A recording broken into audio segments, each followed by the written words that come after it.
Good morning, Mr. Patil. Good morning. How are you doing? How are you doing? How is Shoe Dog, by the way? What's with Shoe Dog? Where did you reach with that book? Could you read it?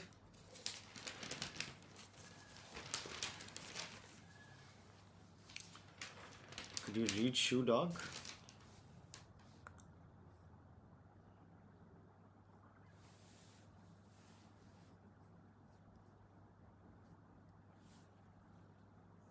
I'm at now. What do you mean by now? Oh, he's working at PwC. Oh my god, where he's drinking with his boss. Too much of drinking. Is that where he is right now? And funding the business also. You talk about the drinking part, where his boss just kept drinking. Fat boss. Oh my god, it brings memories, man. It brings memories. I guess I'll have to read that. How are you finding the book, the story, the writing, the fun aspect of the book? How do you think about that? Is it nice?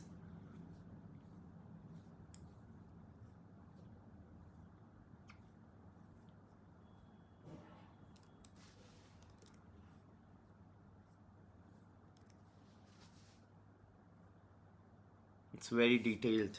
And do you see the humor? Yes, it's like someone is narrating recent events. Absolutely. But do you find it funny? Because I found it funny. I laughed at many of those events, how they were detailed, how he was talking about them. They were like funny to me.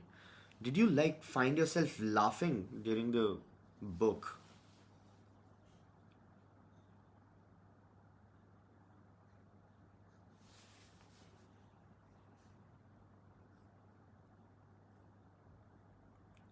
The humor keeps it interesting, you're right. Which book are we talking about? Says Mr. Podar. We're talking about Shoe Dog. So Mr. Patil just picked that book 2 days ago, I guess, 2 or 3 days ago, and he was talking about his experience, and I was asking, I was very curious. So we talked about Shoe Dog few days ago, and then Mr. Patil already had that book but hadn't started, and we talked about how these things find us. We don't find these things find us, and so Shoe Dog found him, and it seems that he's really liking it, and I'm liking it. I'm liking that he's liking it. So with that, I think you can hear me fine on YouTube. uh, Shoe Dog humor is just another level, says my brother Mr. Rajat Mittal, my big brother. Good morning, Mike. So we will begin. I guess I'm audible now at both the platforms, so we should start without any delays. Bum bum bum. Bum bum bum. Ba ba ba ba ba ba ba ba ba ba. Hello everybody. Welcome to Thinker's Frequency. We're having such a good time. This is the peak of human civilization. We're working so hard, doing such good work for ourselves, our parents, our kids, our siblings, our husbands, our wives, our friends, everybody. Well, not other people's husbands and wives, I hope. And just when we thought things couldn't get any better, like they couldn't possibly get any better, well, they just did. Call it divine intervention, folks, but things just got a whole lot better. Now we have Thinker's Frequency, our daily mental workout, our daily dose of insights and analysis which don't lead to paralysis right before we punch in. So let's continue our journey of reading between the lines things that are especially interesting and important in the world of business and finance. Let's go! Oh, but before we go, we've got to follow a tradition, right? You know the tradition? The tradition of the simultaneous sip. We'll all sip something together because it brings us good luck. That's what the legend says. And all you need for the simultaneous sip is a copper mug or glass, a tank, a chalice, a stein, a canteen jug or flask, or a vessel of any kind. Pour it with your favorite liquid. Today I'm having lemon tea. And here we go. Oh my god, beautiful. Beautiful. Sublime. You know what the simultaneous sip says, right? You know what it says? It says that you are not alone. It says that we're in this together. And that's such a nice thing to say. With that out of the way, let's go. So PMO has greenlit GST revamp, all eyes on council. So the government wants to upgrade the GST scene. They want to change it, they want to improve it. And how they want to improve it is by cutting the slabs. So right now it's, I guess, 8%, 12, 5%, 12%, 28%, and then some cess, and then some 0.5% for bullion or something. Now, what they want to do, what they're saying they'll do, is cut the 12% away. And that 12% will go to the 5% to 28%. So it's just gonna be 5% and then 28%, if I'm not wrong, right? So, yeah. Oh, I'm sorry, 18%. 28% for the sin industries. So right now it's 5%, 12%, 18%, and 28%. So what they're gonna do is cut 12%, shift it to 5 and 18, and 28% is gonna be for the sin industries. That's okay. So 5, 12, 18, 28. The 12 one goes away. It goes to 5, 18, 28. Now this leads to radical moves for the industry. Can you guess what? Can you guess what? Uh, because when you simplify the GST slabs, something goes down. Can you guess what goes down? It's called ease of doing business. Ease of doing business goes down. But why does ease of doing business go down? Can you guess what? Ease of registering business goes down. But that's okay. Ease of registering business can go down. It doesn't matter. Registrations just happen once. Can you go tell me why the ease of business, doing business goes down? Because ease of transaction goes up. So ease of transaction goes up. Ease of registering goes up. Ease of compliance goes up. Ease of business doing business goes up. So all of these things just go up if you reduce the GST slabs, okay? And that's what the government is looking at right now. Seems like India is at the cusp of some really positive movements, because if you see, just today we are looking at inflation in control. We are looking at better exports, even though every bit of the economy, the global economy, is in pretty much a shock right now because of the tariff situation. But given whatever we've done in the first half of this year, if this trajectory goes down, our exports haven't declined, you know. Our imports have declined, exports have declined 0.05%. So we are still exporting even with the tariff situation. If this goes on, we'll cross our last year's exports that was of $835 billion. Exports are okay. Imports are down a little. We are in a favorable tariff situation. Inflation is at 2.1%. As viewers of Thinkers Frequency would know, inflation is in control. The rate cut has happened 0.5%, but the rate cut is going to happen again 0.25%. And maybe we might just see like a cumulative rate cut of 1% happening in the near future. Then the job report is okay. So the job report is not bad at all.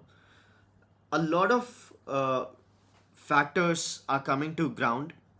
However, the problems remain. And what are those problems? If you can guess, viewers of Thinkers Frequency would know what those problems are. So let me just get those problems from you and we'll move on to the next story. Come on, come on, don't be shy. Don't be shy. Tell me those problems, please. Those problems are private capex, and number 2 was consumption. So private capex and consumption remain the two problems that the country faces. If the private capex situation gets better, we might just see something going as far as the consumption play is also concerned. And everything that the government is doing right now, like let's say the GST thing, why do you think it's doing that? It's doing that to spur private capex, right? It wants to ease the process of transactions, registrations,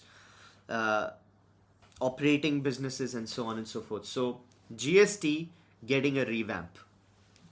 Okay, that's nice. E-commerce order volumes rise 19% in July 11 to 14 sale. However, all of these are most of these are essentially the high value, high ticket, premium items consumption, products, which essentially means that the entry level buying is still stressed, which is exactly the problem, right? The domestic consumption problem that stays. And even though the volumes have risen like 19%, which is not a great amount, by the way, for the sale season, or let's say sale target, uh, this again says that there is some stress as far as the consumption economy is considered. So you've got to look at that. Moving on, affluent Indians. So at one point you see that the majority of country cannot buy things or is not being able to buy things. That's a problem. But at the other end of the spectrum, what you're seeing is that affluent Indians are essentially looking at diversifying their investments. And where are they looking at diversifying their investments? Can you guess? We talked about this. We talked about this. Due to Trump, due to US government, due to El Salvador.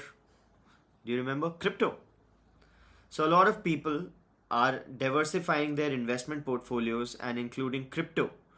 Because in just this year, crypto has really nailed it, right? It has had some serious growth as far as its price is considered when you talk about Bitcoin, Ethereum and stuff. And stock market has done well, equities have done well. However, equities seemingly are looking at a max out kind of a situation. So even though India's Buffett indicator is basically GDP, all companies' market cap in a country divided by GDP. All companies which exist in India, market cap of those divided by GDP is called Buffett indicator.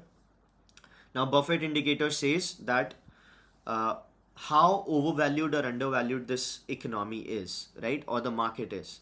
Now, Indian market isn't that overvalued because the Buffett indicator is at like 120%, which is fair, right?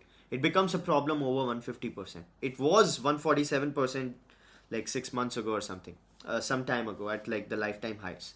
So at the moment, Indian economy, the stock market is looking good. However, it seems a little maxed out, right? The scope of growth seems to be, let's say, if not bad, what do you say that word? Moderate. However, what these people are looking at is some sort of uh, better than moderate return, right? And they see crypto as an opportunity because Team Trump has been really rallying the crypto play very openly, very openly. So they've said you're gonna be very happy because we are gonna pull on crypto and so on and so forth. And Mr. Trump's family also has this crypto thing, you know. So Indian affluent people are starting to look at crypto again and assets at that, which again means that crypto isn't really a currency, right? Crypto's the sale of currency or the reserve is doesn't make sense because a currency cannot be this volatile. Currency cannot be this up and down in times to come. So maybe it's just you know an asset, and people have started to look at it as an asset, which sort of doesn't it negate the point of the cryptocurrency play? But anyway, sometimes things start out as something and then they become very different. Speaking of something, there is something called Nudify. Do you know about Nudify, folks? So this is particularly a tool which essentially, makes a person nude. So you give their face and some photographs, and then the AI makes that person nude. Now, this problem, this basic tool is making like hundreds of millions of dollars. There are like 80 of such companies doing this, and this is being used as a cyber bullying thing, right? So let's say if you know somebody, you put their pictures, and then the nudes come out, and that person gets bullied. Now this is the problem. Okay, now this is a serious problem, obviously. However, don't you think that this problem is self-correcting? So what began as a pervert tool, now let's say if this happens a lot, okay, this happens a lot, and then basically people get desensitized and habitual to the idea that these are not real nudes. Essentially they are basically AI generated. So essentially a tool which was bringing shame to people, it's sort of uh, bullying to people, harassment to people, and so on and so forth. It basically nullifies that effect. So how technology with starts in a way, and then the kind of results it leads to, that so the prediction is that what we are thinking is that this particular tool, however horrible and however grotesque, is going to be having self-correcting features in its story. How does that sound to you? Why I said that in context of Bitcoin is that you started as a currency, you thought that it's going to be a cross payment border thing, and so on and so forth. uh, Instead of the government control, you will be making a currency which trespasses the entire government scene. Now that becomes a way for all sorts of money laundering operations, black money transfers, and so on and so forth. But when the government accepts Bitcoin as a thing, it ceases to be a currency but becomes an asset, right? So you see how the technology evolves and changes into something absolutely different from what was intended. That's why I gave that example. you know Something to think about. Moving on. So ADA is looking at higher REIT and INVIT caps. So you know about REIT, that is real estate investment trusts and investment trusts. So basically, we've talked about this, right? Insurance companies have a lot of float money.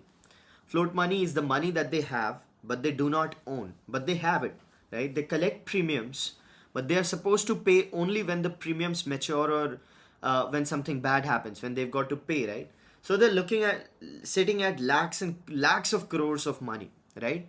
Now, where you put that money decides where the country is gonna go, right? How insurance companies are directed by the government to use that float is deciding where the country is gonna go. So the government is say that, hey, this float that you've collected from all those people, you know, some of this has to go to real estate, some of this has to go to manufacturing, some of this has to go to these equities, and so on and so forth. So the government regulates that kind of bit, obviously, right? So right now, what IRDA is looking at, it's basically looking at improving the real estate investment norms, making it easy for insurance companies to rise up the stakes a little. Why? Because that will be good for the real estate play, right? The investment thing. Raising investment limits for insurers in REITs and WITs, and allowing investments in gold ETFs under unit linked insurance plans. So they basically are looking at allowing insurance companies to invest in gold ETFs and increase their investments in investment limits in real estate investment trusts and so on. So this makes total sense.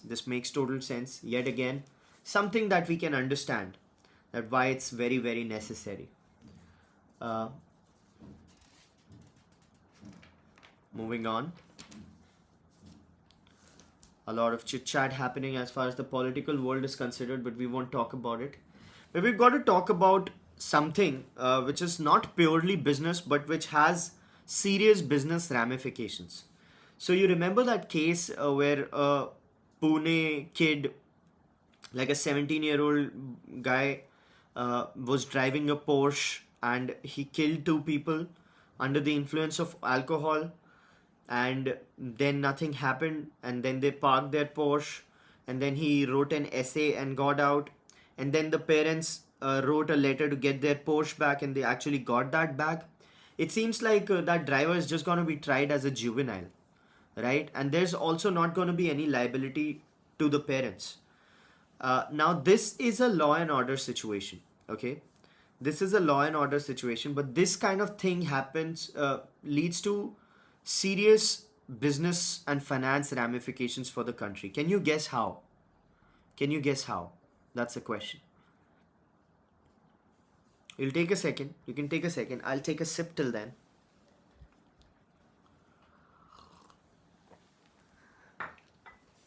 So, how it does that? Unfortunately, Pune got famous for the wrong reasons, says Mr. Tiwari. Yeah, beautiful city. However, the question stays, Mr. Tiwari, and it's why and how does it affect the business and finance scenario for country? It triggers migration, out migration. It triggers exodus of people. So, looking at like these two techies who were working at Pune in Pune, and they were just doing their job, they were going about their life, and then they see that somebody, they can get crushed by somebody, and that somebody can be then get go scot free, right? Or let's say bikers in Gurgaon were getting harassed by goons, and then those goons were scot free. They just went scot free, and the Gurgaon guy left Gurgaon, the techie. Now, this kind of things essentially decrease the trust, or let's say optimism, in a country for its people. So, whoever wants to exit or whoever can exit the country exits the country, which leads to serious ramifications as far as the opportunities that a country has, are concerned. So, let's say if rich people start migrating out of the country, what happens? They take a lot of opportunities with them. A lot of techies go out. Some people say that they should go out because it leads to remittance money. So if people go out and they say, let's say they go to US and then they go to UAE and so on and so forth, they're gonna give a lot of remittance money. But that remittance money is coming at a cost of lost business opportunity, and a lost economic opportunity, and a lot of intangible opportunities that the country has. Let's say a person is rich, he gives opportunities to a lot of people, he spends a lot of money in India, he hires a lot of people, he adds to the GDP in very, very different ways. But if he just goes to US, which a lot of Indians are doing right now, it shows some serious pessimism, and these kinds of things lead to a lot of pessimism as the country, as far as the entire country is considered. So in addition to the private capex and let's say domestic consumption, what we should be talking about now, as the numbers are looking good, is this real law and order kind of a situation, because that affects everything, right? Administration, law and order. If this is not fair, nothing works, and nothing is supposed to work. So moving on, this particular thing I had to discuss because these things are gonna have consequences which we don't see, but we are gonna feel, and which we are feeling right now. So how many people are going out, right? India gets like $100 billion in remittance. Now that money is $135 billion.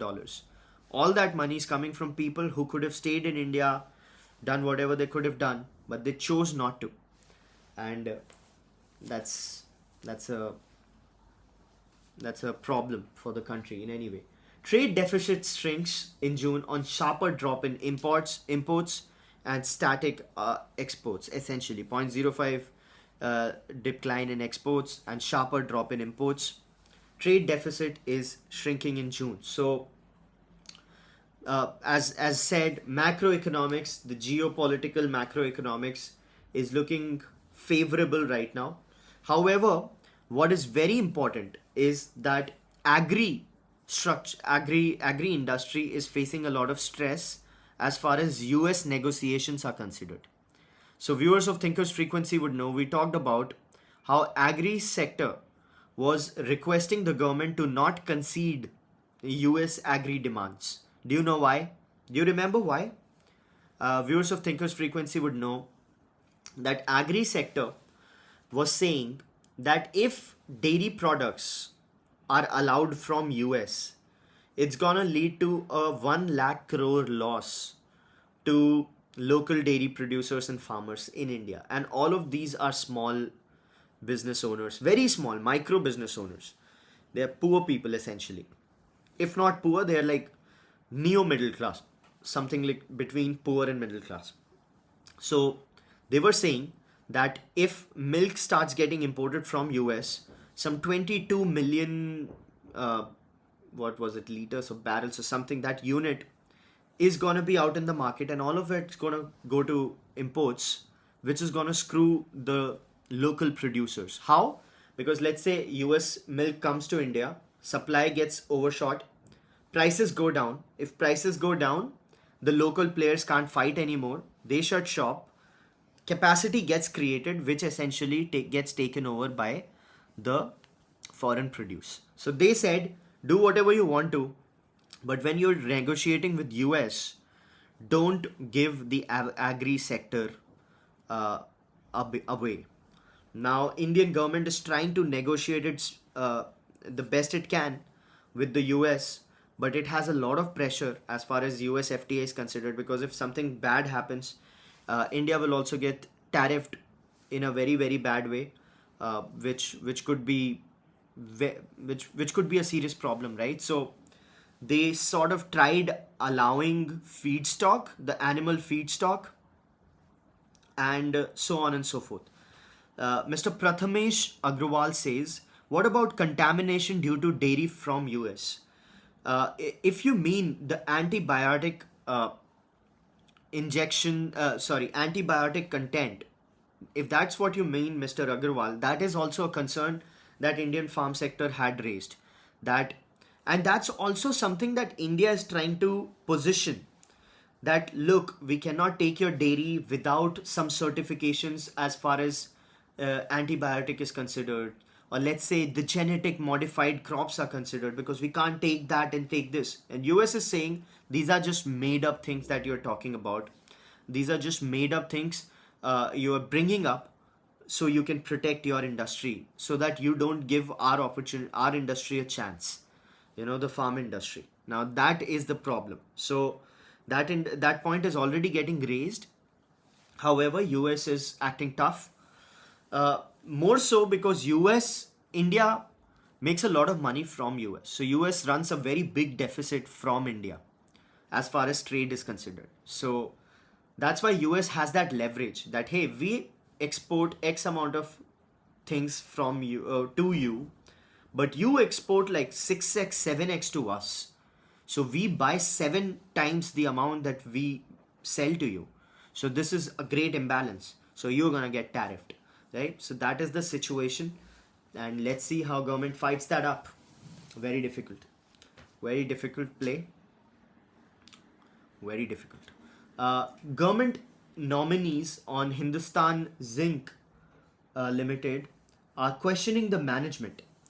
Now, viewers of Thinkers Frequency know why they are going to be quizzing the management of Hindustan Zinc.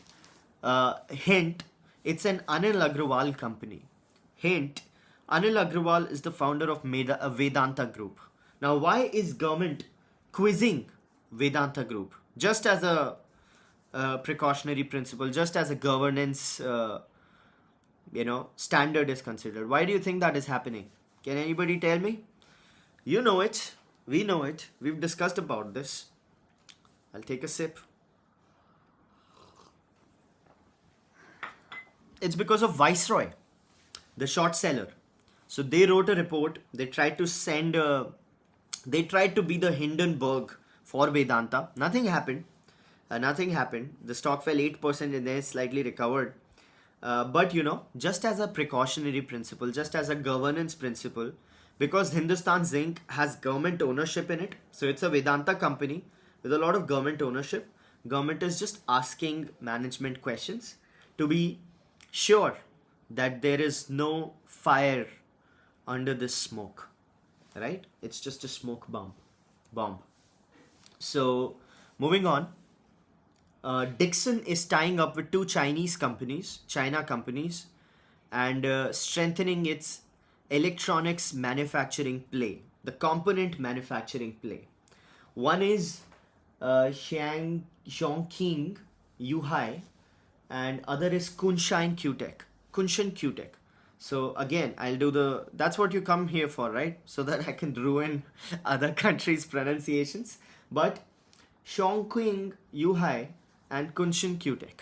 So I think I did well. So why is Dixon doing this? Remember why? Now, viewers of Thinkers Frequency would remember why, because we talked about this very well, right? We talked about the PLI scheme going to end for the smartphone play. So government has been running a PLI scheme for like almost 8 years now for the smartphone industry. This production linked incentive schemes where it says that we're going to give you money, manufacture these things and so on and so forth. Now that PLI comes down, that incentive comes down, what do? You go deeper into the vertical integration bit. So you start making components, or you start tying up with companies which make components so that your costs come down. And that's what Dixon is doing. Dixon is tying up, is like buying 51% of Chongqing Yukai and some 74% of Kunshan Qtech as a bit to improve, its, or let's say vertically integrate its manufacturing of components is considered. So that's good. That's nice, right? That's a good step. 51% in Kunshan and 74% in Chongqing Yuhai. So moving on. Telcos add SMS header suffixes to curb spam. Now, this is what I call silly policy making. Silly policy making. Like, they are killing the SMS industry. They are killing the bulk SMS industry. For what? Nobody cares about bulk SMS industry. So TRAI has regulated bulk SMSs. You got to register with their portal, the whole, TRAI portal. It's something called DLT platform for bulk SMSs, where the header of your SMS is going to have like T transactional S service and so on. But who cares about bulk SMSs anymore? Where does most of the spam come from these days? It comes from OTT, right? WhatsApp. Don't you think? Do you agree that most of the spam that we get right now, which actually is trouble, comes from OTT, right? But there's no regulation for OTT. They're just over-regulating the telecom players, the telco players, and not regulating the OTT players much. And now SMSs are going to have yet another regulation on them. And I don't know who will benefit from that. So it's basically who has the money gets regulated least, right? Essentially. The bulk SMS guys, they don't have the money, right? They don't have the lobbying play. So they just get over-regulated. They get killed. Meanwhile, WhatsApp and everybody else, they have so much of spam going around, but since it's WhatsApp, nobody can touch them. That's what it seems like as far as this is concerned. Mr. Tiwari says, yeah, WhatsApp is bad nowadays. Yeah, man. A lot of messages. And I understand. It's fine. It's fine. Whatever floats their boat. However, why are you over-regulating the SMS industry? Now, the similar argument applies for the TV industry. Okay? Now, on OTTs, there are you can see proper nude stuff and grotesque violence, nudity, and so on and so forth on OTT platforms. However, you can't see that on TV. That means TV is over-regulated and OTT is under-regulated, relatively speaking. What happens then is nobody watches TV and more people watch OTT. What happens then? The TV industry starts falling down and gets declined from 151 million DTH subscribers to 100 million in just 7 years, 5 years, no 10 years, from 150 million to 100 million DTH in just 10 years, 2015 to 25, which is going to be 150 million to 75 million in 2030. So in 15 years, the whole industry is going half while OTTs climb. Now, why are you doing that? Why don't you just make it a level playing field? If you are not regulating OTTs, don't regulate TVs, right? Don't regulate TV channels. And if you are regulating TV channels, regulate OTTs, right? So that makes sense, right? If OTTs have a free hand in showing nudity, in showing violence, in showing bad language or whatever, if they can run with a self certification, give that self certification to the TV channels as well, right? Because I am not an idiot who has invested a lot of money in buying the rights of a TV channel when a moron can start a YouTube channel and start abusing left, right, and center, right? And start, you know, exposing himself. Doesn't it make sense? Now, if you notice, I in Thinker's Frequency, I don't say the F word, which I really want to at many instances. However, I do say shit, right? Now, if I was on TV, if I were on TV, I wouldn't have been allowed to do that. Okay? Now, ideally, I'm self-censoring myself. I'm not saying F words, the F word, because I think it makes sense, right? Some dignity, some decorum, whatever. But I shouldn't say the S word either. If I'm uh, basically running a TV standard play. However, I can and they can't. And that's the difference. That's the difference. So how do you do that? You basically make it a level playing field. You either just deregulate TV as well, or you just make the same regulations happen on OTT. Why don't they do that? Because of vague arguments. Let's say TV is being watched by kids. Oh, sure. So is Netflix not watched by kids? Is YouTube not watched by kids? Doesn't make sense, right? So yet another play of over-regulating some industry at the cost of somebody else. So moving on. I hope that made sense to you, by the way. Not many people talk about it. Whenever people talk about OTTs and regulations and cinema and so on and so forth, they're never talking about this. Like the cinema certification play is so hard. It's so hard. You know, the UA thing and so on and the censor board, right? But where is the OTT certification for that? Like OTT doesn't have any of that. So a person who is making a film and distributing it through cinema halls is essentially fighting an uphill battle which is like 10x, 20x harder than what he's doing at OTT. And that's why cinemas are dying, right? Remove those certifications, remove those regulatory overkills, or make those same regulatory overkills happen for the OTT business as well. That's the argument. What do you think about that? ICICI Bank moves a court against MIAL rights issue, Mumbai International Airport rights issue.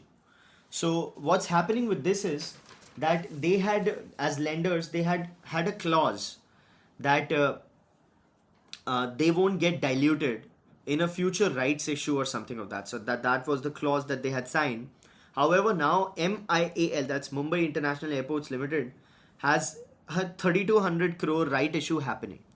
And when that is happening, their shares are getting, or whatever, their rights are getting diluted, their holdings are getting diluted, due to which they've filed a lawsuit. This happens a lot. Like investors who come before, you know, a lot of times their rights are getting diluted in future rounds and so on and so forth. Sometimes they get diluted because of debt resolution plans and so on. Now, this is how Snapdeal saved itself from Flipkart acquisition. Do you know? Do you know Flipkart was acquiring Snapdeal back in 2017? 2017-18. So Flipkart was gonna buy Snapdeal. But Snapdeal founders, what they did was, they used their minority shareholders like Mr. Ratan Tata and very, very tiny shareholders, and they used that clause that if this acquisition happens, their shareholder rights will get diluted. And that's how they blocked that Flipkart bid and kept the money for themselves. And now, and they withdrew like 50 crore salaries. while the company bled money like a Quentin Tarantino character.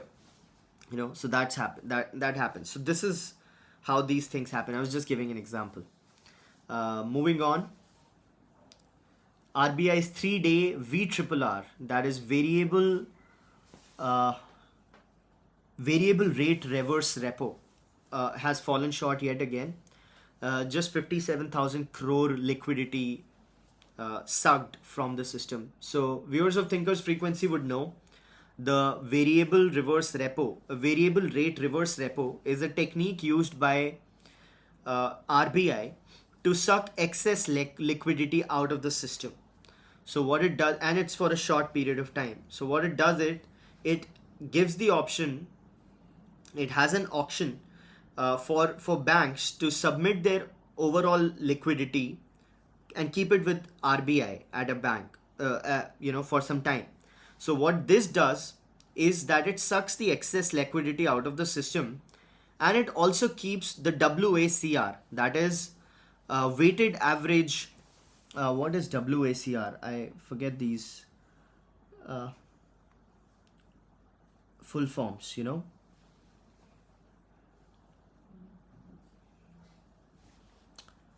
One second.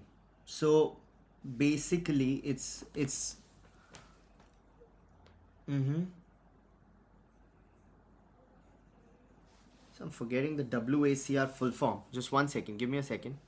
WACR full form. Yeah, weighted average call rate. So it basically brings that weighted average call rate closer to the repo rate. So essentially what banks do, this is slightly complicated, just hold on. So what banks do is that they have some excess liquidity or liquidity. Now that liquidity, according to RBI, should be at a fixed rate, somehow like 2.5 lakh crore rupees. Okay, that's how that liquidity a surplus should be. So when banks have excess liquidity, it can cause problems. So RBI, what it does, it holds auctions, which is called VRRRs, to suck that liquidity out of the system. So they say, park this money with us, and we'll give you some, let's say, interest on that money. Okay. Now, if banks don't do this, banks have another option of lending to each other or keeping their money with each other, right? That is called the weighted average call rate. Okay. Now, why is this done? Essentially, entire thing is called the liquidity adjustment facility. So it's basically RBI managing the liquidity in the system. You shouldn't have a liquidity surplus of too much, and you shouldn't also have a liquidity drought, right? So you've got to maintain that, because money supply, if gets access, problems happen, and if it gets less, obviously problems happen. So that's what's happening. So RBI has been doing these VRRRs for some time, and they are failing to get all the money. But right now, the excess surplus liquidity is at 2.6 lakhs crores, which is almost in the targets. It was at 3.15 lakh crore just a few days ago. That's come down to 2.5. So it's a continuous job. Most people don't understand these things because these things are very complicated. However, that's now we know, right? We understand. So VRRR seems to be towards keeping the overnight rates within liquidity adjustment facility than draining out excess liquidity. VRRR does not permanently remove liquidity but increases cost of liquidity, thus pushing the overnight rates. Currently, the banking system is at a liquidity surplus of 2.6 lakh crore, while the RBI stated objective is to keep it at 2.5 lakh crore. Okay, so that is well explained, I guess. I hope you figured this out, right? Moving on, SMBC is awaiting RBI call to buy 25% in Yes Bank. Before I begin that story, VRRR is to reduce liquidity, but isn't our country focused on increasing liquidity to boost consumption, says Mr. Patil. So these are very different things, Mr. Patil. To boost liquidity at a consumer level is very different from boosting liquidity at the bank level. So this is the money that the banks are supposed to maintain. you boost the consumption by reducing the interest rates so that people can borrow money. So when they borrow money, you see a lot of money coming in the system. That's how you boost consumption. Okay? Because the way to boost consumption is to enable people to borrow money. How do you enable people to borrow money? You reduce interest rates. When you reduce interest rates, people start borrowing freely. When people start borrowing freely, they start spending, consumption becomes up. But this is different. This is managing liquidity at a bank level, at a reserve bank level. So reserve bank gives money to banks. That is one level of liquidity management. Yes, if banks have too much liquidity, I thought they will reduce rates more. So this is temporary liquidity. That is also correct. So if banks have too much liquidity, they will reduce rates more. And that's what happened. So when RBI reduced the interest rates, banks got money cheaper. So they got liquidity to lend more. However, it's about the money that the banks need to manage to run the operations. The deposit play, the entire thing, right? So this is slightly on the, if you look at the business parlance, B2B side or B2C side, this is the business side of things, right? This is less to do with how it affects the consumers, at least primarily, at least prima facie. So I hope that bit is clear. Please let me know if it's not. SMBC is awaiting RBI call to buy 25. Okay, thanks. Sure, great. You're welcome, of course. SMBC is awaiting RBI call to buy 25% in Yes Bank. SMBC is the Japanese bank Sumitomo Mitsui Banking Corporations. Sumitomo. I used to say Sumimoto, basically confusing it with somebody else, right? But Sumitomo Mitsui Banking Corporation is buying Yes Bank stake, as we all know. So Yes Bank was a Rana Kapoor founded bank, started in 2004 or something. So for a very long time, Rana Kapoor was like at the top of the world, just right, worthy competitor to Uday Kotak, Mr. Uday Kotak. Mr. Rana Kapoor was right there. And till 2017, Yes Bank really, in 13 years, it has had a lot of franchise value, lot of places. Yes Bank became a household name, and especially at the business side, business lending, Yes Bank was great. It also spearheaded the UPI revolution and so on and so forth. But it turned out in 2017 that they had a bad loan problem, and then they were hiding those bad loans, and then there was a lot of dicey transactions as far as the founder promoter level is considered. They were giving loans on a kickback and those kinds of allegations. And then Yes Bank came down, and then SBI came to save Yes Bank. It became a private public partnership. SBI bought, I guess, 49% or 51% of Yes Bank to basically save it. Now from 2018 to 2025, SBI essentially saved Yes Bank, improved its condition, and now it's looking at paring its stake down. So SBI is just selling its stake, and Sumitomo Mitsui Banking Corporation, which is a Japanese bank, is entering Yes Bank. It was supposed to be buying 20%, but now it's looking at buying 25%, because if the RBI is looking at relaxing FDI in public sector banks and banks in general. So that's what's happening. That was basically a rundown on what SBI is, on what's happening with Yes Bank. And by the way, then that whole scandal got burst. It became a political thing because Mr. Rana Kapoor was pro-Congress. He had bought a lot of who's the sister of Rahul Gandhi? I forgot. What's Rahul Gandhi's sister's name? They were saying her nose looks like Indira Gandhi.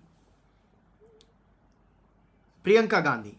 So Priyanka Gandhi's, Mr. Rana Kapoor bought Priyanka Gandhi's atrocious paintings for like crores of rupees, like really bad paintings. So a lot of people gave it a political color. But point is that Mr. Rana Kapoor's stars fell all of a sudden, and He's probably now in custody, and there's the cases that are going on against him. Very sad, but that's how life is. Moving on, uh, highway construction up 20%, but NHAI emissions decline. You know, so environmental push. We talked about how we were looking at uh, renewable making 50% of our energy, which was a 2030 target, but we India achieved it in 2025 itself. So 50% of energy production is happening from renewable, according to a report shared yesterday, which is huge. And now we are seeing that highway construction is up 20%, but emissions have declined. So that is awesome, because of many materials, right? Recycled and reused materials, fly ash, plastic waste, and so on and so forth. Mr. Gadkari is really solid on this. However, there is a fake news that has been written by the Mr. Prahlad Joshi, Union Minister for New and Renewable Energy. So he has said something which I think is fake news. So what he has said is, solar tariffs have declined by 80% from 10.95 per unit to 2.5 per unit currently. As a result, even solar with battery storage now costs less than thermal. Now, in context, he's right that the cost is down with battery storage. But this is a wrong statement conceptually, because solar with battery is not less than thermal at all. It's going to take like 5-7 years or even 10-15 years by US estimates to bring solar down to thermal level. Okay, but a lot of it is subsidized. So he shouldn't have said that. There should have been a correction. However, yes, we are really doing a lot as far as the renewable energy play is considered. Highway construction is up, as we talked about. Road construction almost 2.5-3 times of what it was just 10 years ago every day. So every day we used to make like 9-10 kilometers of road. Now we are making like 25 kilometers of road or something. That's all. Abu Dhabi to supply 5,000 tons of green hydrogen a year to HPCL refinery. Yet another thing for the green energy. Green hydrogen is a very big thing as far as the green energy push is considered. However, it hasn't moved because making it is very expensive. So you invest a lot of energy in making green hydrogen, and then the amount of green hydrogen you make and the energy it's going to yield is almost less, so you end up backwards. But still, it's important to invest in it because it's green. So that's a conundrum of sorts, but it's true. Niti plots new revenue track for Indian Railways. Indian Railways are going to see a lot of actions. Just yesterday we discussed how the Mumbai Ahmedabad Bullet E5 Japanese train is going to debut in some time.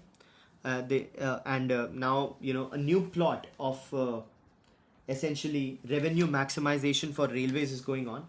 Very interestingly, there's a very interesting deal happening with Adani's and JP. Now JP Group is going, is getting sold at the insolvency bankruptcy play.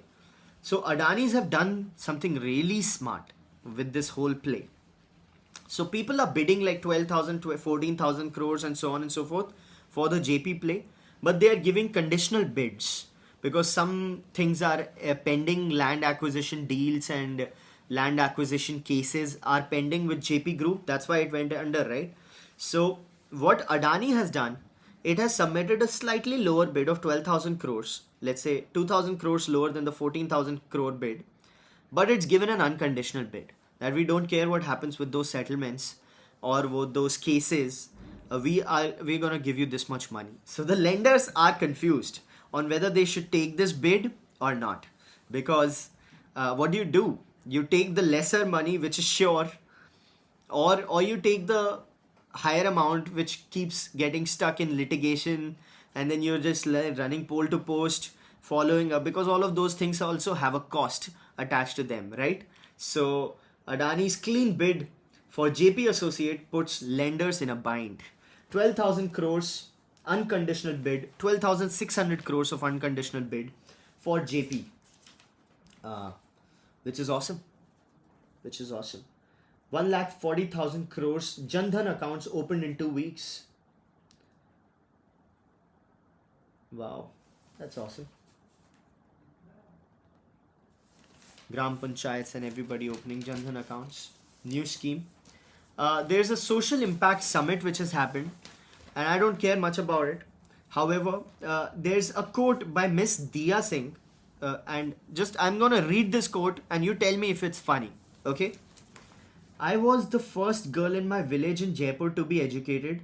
Now I have got a good corporate job.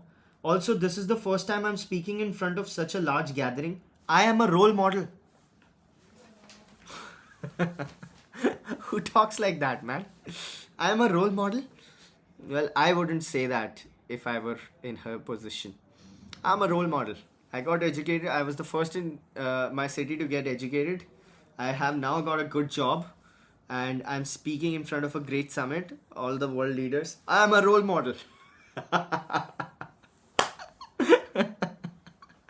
This reminds me of a speech by James Cameron, the director of Titanic, Avatar, and so on and so forth, where he said, I'm a golden god after winning an Oscar or something. So it's probably not the best thing to say. But anyway, Mr. Nitin Gadkari says that waste can create wealth, and you should look at waste management as a 5 lakh crore opportunity. 5 lakh crore is basically 60 to 70 billion dollars. So waste management is a 5 lakh crore opportunity, says Mr. Nitin Gadkari. He says that in his particular constituency, for the past 9 years, I have been selling treated toilet water from my constituency, earning rupees 300 crore annually. So he says that in my constituency, 300 crore annual money we are making by selling toilet water. Doesn't sound that nice, but it is actually very nice, right? It's just that the toilet water sound is a little. Plastics can be turned into fuel, sewage into industrial grade water, and even garbage into commercially viable products, he says. So, he's looking at this particular, he says, with 17% of India's land classified as wasteland. Like in India, 17% of our entire land is wasteland. He proposed bamboo plantations for biomass and so on and so forth. So he's basically talking a lot about waste management as a thing. But you know what the sad part is? That I read the same things like 10-15 years ago. In 2012, I read the same things. But nothing happened, right? Nothing happened. Like people talked a lot about cleaning that Delhi's mountain of shit. That huge mountain. It's just growing. So I was going on a bike trip to, Chandratal, Lahore Spiti. And while I was riding, after Rohini it comes, right, the whole huge mountain, and I was like, am I seeing a mountain like before in Delhi itself? But it was not a mountain, it was just a mountain of shit. So that just kept growing in all of these 15 years when we heard a lot about waste management having potential. So a lot of things, they take a lot of time before they can turn real, right? So this is one of them. Moving on. Tesla is entering India, sure. Auto sales have skid at home. No surprise there. We've talked a lot about how Indian automotive sector is not being able to grow itself. Exports zoom. Exports have grown 13%. So what do you do when your home market gets screwed, right? You start exporting. The same thing Hero did. Yesterday we discussed how Hero Motorcorp is looking at export markets, new international markets. So are Indian companies in the four-wheeler play, right? Auto sales. Moving on.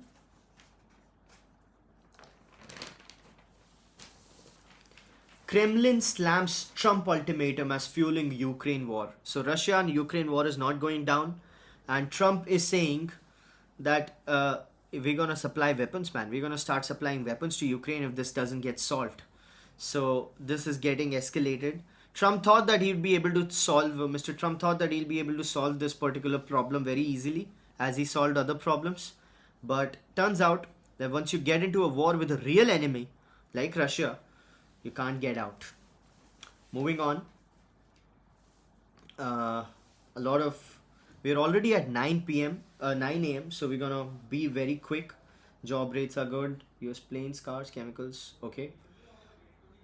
Upskilling, reskilling to help Indian workforce win tomorrow's market, says the CEO of Coursera.